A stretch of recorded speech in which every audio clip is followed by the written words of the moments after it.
ये इस देश में हो रही महिलाओं पे अन्याय और अत्याचार के विरुद्ध में एक आवाज है। ये वही लोगों की सरकार है केंद्र में और यूपी में जो बेटी बचाओ बेटी पढ़ाओ के नारे सिर्फ नारे देते हुए आई है, सत्ता में विराजमान हुई है।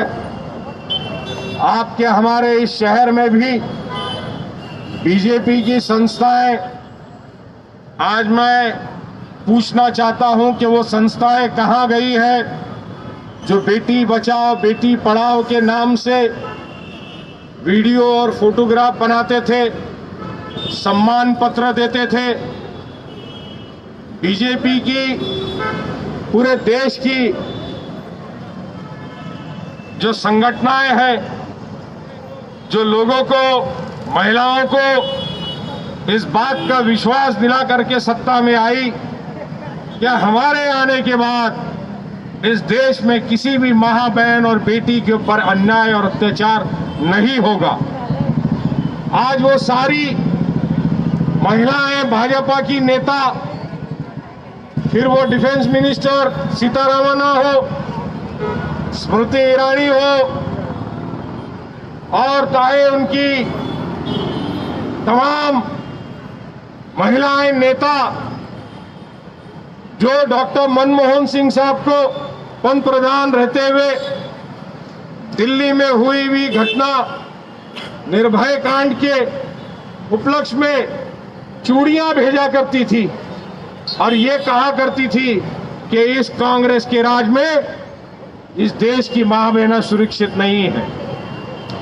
आज सिर्फ हाथरस में ही नहीं, इससे पहले उन्नाव में, और जब हाथरस की समाचार और बातमी चालू ही है तो आपको सुनाई दे रहा है कि बलरामपुर में हो गया है, कानपुर में हो गया है, और उसके ऊपर से सब में बड़ी निंदनीय बात यह है कि उस राज्य के मुख्यमंत्री रात में जब पुलिस प्रशासन ने उनके आदेश पे, मुख्यमंत्री के आदेश पे, कोई प्रशासन की हिम्मत नहीं है कि जब तक के मुख्यमंत्री का निर्देश ना हो तब तक किसी की भी बॉडी को ले जा करके उसकी अंतिम क्रिया स्मशान में भी नहीं, खेत में कहीं पे ऐसे लकड़ा ला करके पेट्रोल छिड़क करके हमने सबने इसको टीवी पर देखा या नहीं देखा।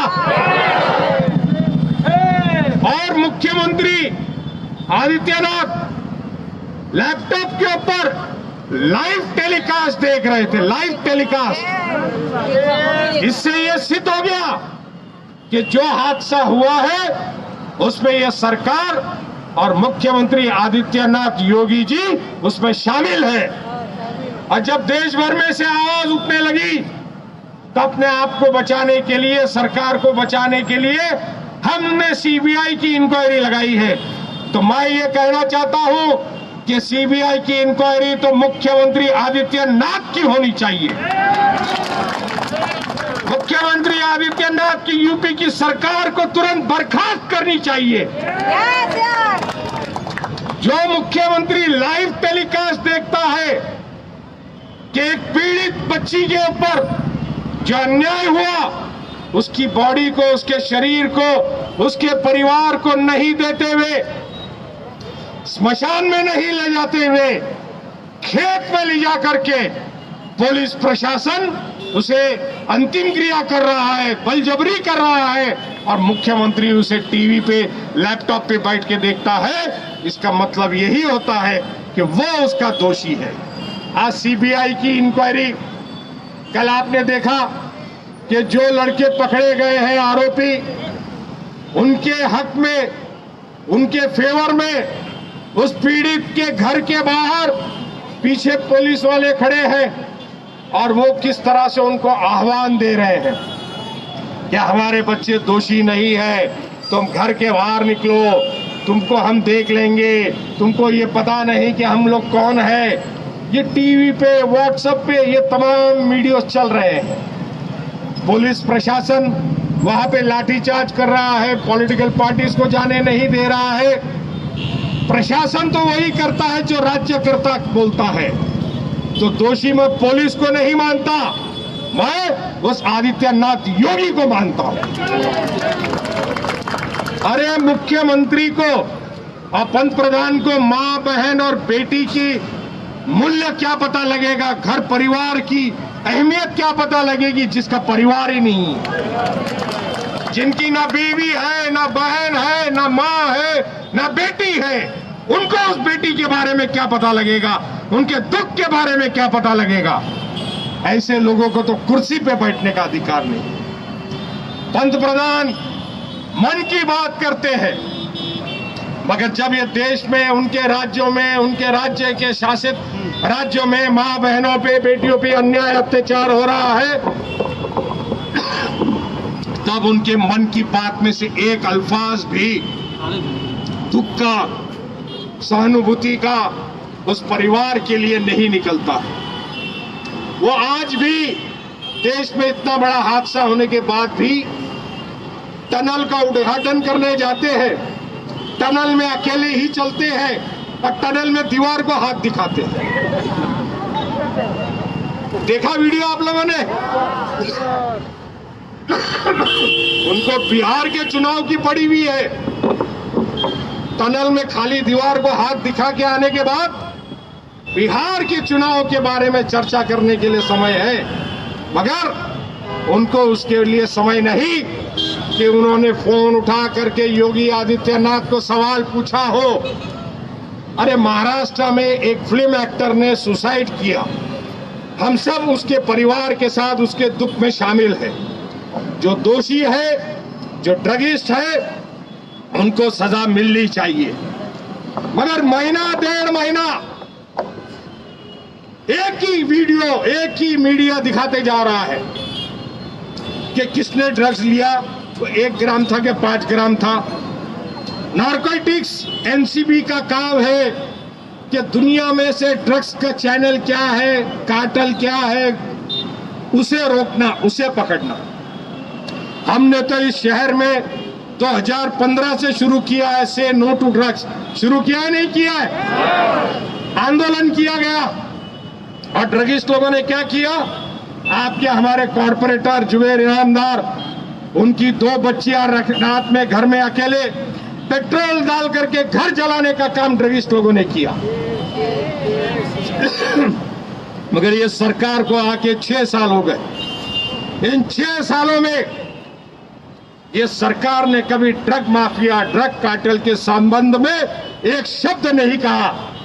आज जितने टीवी एक्टर, फिल्म एक्टर्स की ये नाम चल रहे हैं कि ये ड्रगिस्ट है, हॉलीवुड, बॉलीवुड ड्रगिस्ट है, अरे ये सारे लोग के साथ बैठ करके हंसते हुए फोटो निकालने का काम नरेंद्र मोदी करते हैं। ये सब नरेंद्र मोदी का प्रचार करने जाते हैं, ये सब बीजेपी का प्रचार करने जाते हैं। तब आपको नहीं समझ में आया कि ये सारे ड्रगिस्ट है, गंजड़िए लोग हैं। मगर बिहार का चुनाव है, सुशांत सिंह बिहार से ताल्लुक रखते हैं, इसके लिए महीना, 1.5 महीना बिहार को सिंपत्ति दिखाने के लिए ये सारा तमाशा नरेंद्र मोदी ने किया। पिछले बिहार के चुनाव में कहा था कि 1.5 लाख करोड़ के, कितने लाख करोड़, कोई बिहारी भाई है इसमें हाथ ऊपर करना बिहार से? कौन है? हजारों लाखों करोड़ रुपए की योजना बिहार में जाहिर की थी। नरेंद्र मोदी जी ने हजारों लाखों करोड़ रुपए की योजना जाहिर करी थी, मगर उसमें से 1 तिड़की रुपया भी नहीं पहुंचा। तो इसलिए उन बातों को ढकने के लिए, और हम बिहारी सुशांत सिंह राजपूत उसके कितने चहीते हैं, यह दिखाने के लिए सीबीआई की इंक्वायरी बिठाई बिहार के डीजीपी के माध्यम से। और अभी आप देखते हैं कि बिहार के डीजीपी ने वॉलंटरी रिटायरमेंट लिया और नीतीश कुमार के पार्टी का कैंडिडेट बन गया। टिकट भी मिला उनको। मतलब उसने पूरा कैंपेन अपनी पब्लिसिटी के लिए चलाया और उस गरीब नौजवान एक्टर सुशांत सिंह राजपूत की मौत के ऊपर अपनी पॉलिटिकल दुकान चलाने का काम इन्होंने किया। ये इनका असली चेहरा है, यही इनका असली चेहरा है। इन्होंने सिर्फ नारा दिया है बेटी बचाओ बेटी पढ़ाओ, बेटी को पढ़ाने का काम तो नहीं कर रहे हैं। आज इस देश के अंदर लोगों को अपनी बेटी बचाने की पारी आ गई है। आपको हमको हमारी बेटियों को बचाने का काम आपको हमको करना पड़ रहा है। ये अगर किसी की देन है तो ये नरेंद्र मोदी और योगी आदित्यनाथ की देन है। हम धिक्कार करते हैं इस केंद्र की और यूपी की सरकार पे, और हम राष्ट्रपति से कहते हैं कि योगी आदित्यनाथ की सरकार को तुरंत बर्खास्त किया जाए, पीड़ित परिवार के लोगों को पूरी तरह से सुरक्षा दिया जाए।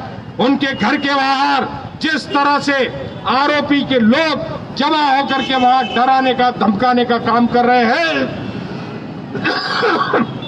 उसके चलते हुए उन्हें सुरक्षा दी जाए। उन्नाव के केस में आपने देखा कि पीड़ित महिला, उसके पिताजी कंप्लेन करने गए तो पुलिस ने मार मार के जेल में उनको भर्ती कराया, और विटनेस जो था बाद में उसका कार का एक्सीडेंट करवा दिया गया। मतलब अपने गुनाहों को छुपाने के लिए हमने पिक्चरों में देखा कि विलन किस तरह से बाहुबली काम करते हैं। सेम पूरी पिक्चर, पूरा माहौल यूपी में आज की तारीख में इसी तरह से चल रहा है। कोई कहता है कि ठाकुरों के बच्चों का खून गर्म है, उसके बाद पीड़ित महिला को मार दिया जाता है, रातों रात जला दिया जाता है, उसके माता पिताओं का कार एक्सीडेंट करा दिया जाता है, और उसके बाद कोई चर्चाएं नहीं होती। ये चल रहा है यूपी के अंदर, ये चल रहा है पूरे देश के अंदर, और इसी बात के विरोध में आज पूरे देश भर में ये आंदोलन पुकारा गया है ताकि लोगों में जागरूकता आए। इस देश के राष्ट्रपति जागे, सोई हुई नींद में से जागे और इन राज्यों के मुख्यमंत्री को, योगी आदित्यनाथ को बर्खास्त करे। राहुल जी ने और प्रियंका जी ने वहां जाने का साहस दिखाया। क्या किया इन लोगों ने? जितनी पुलिस चीन के बॉर्डर पर हमारी सुरक्षा नहीं है, उससे 10 गुना ज्यादा पुलिस राहुल जी और प्रियंका जी वहां ना पहुंचे इसके लिए इन्होंने लगाया। चीन 1000 हेक्टेयर जमीन आपकी कब्जा कर लेता है और आप बोलते हो कि नहीं हमारा कुछ भी नहीं गया है। तुम ये टीवी पे दिखाते हो कि हमारे पास 6 रफाल आ गया है, और अभी चीन हमसे डर गया है। अरे तो फ्रांस रफाल बनाता है, अगर तुम्हारे पास 5 रफाल आ गया है और चीन तुमसे डर गया है, तब तो पूरी दुनिया फ्रांस से डरना चाहिए, अमेरिका भी फ्रांस से डरना चाहिए, क्योंकि तो रफाल बनाता है। तो ये इस तरह से बेवकूफ बनाने का काम टीवी मीडिया के ऊपर कंटिन्यू चालू रहता है, और हर टीवी चैनल, हर मीडिया ये बिकाऊ है, और ये सिर्फ और सिर्फ मोदी के गाने गाता है, योगी के गाने गाता है। और जो मीडिया, जो पत्रकार इनके खिलाफ में बात करता है और जो सच्चाई दिखाता है, ये उसके खिलाफ में आवाज उठाते हैं। डॉबरमैन चैनल चलता है, पता है आपको? टीवी पे डॉग बार्किंग चैनल चलता है। तो टीवी का चैनल का नाम मालूम है? डॉबरमैन चैनल है। डॉबरमैन चैनल मतलब चालू करने के साथ भोंकने का काम करना, सिर्फ भोंकते रहना। अभी उसका देखा देखी दूसरे चैनलों ने भी यही काम शुरू किया, भोंकने का काम। मगर वो भूल जाते हैं कि कुत्ते तो ईमानदार होते हैं, इनके जैसे गद्दार नहीं होते। वो दुनिया के सामने सच्ची तस्वीर दिखाने का काम इस लोकतंत्र के अंदर मीडिया की जिम्मेदारी है। ये लोकतंत्र 3 स्तंभों पे टिका हुआ है, उसके अंदर से प्रमुख स्तंभ है वो है मीडिया, पत्रकारिता।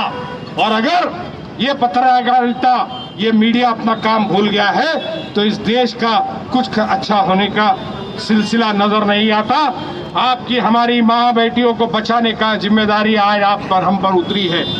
और इस देश में जहां भी इस तरह की हरकतें होगी हम लोग आवाज उठाएंगे।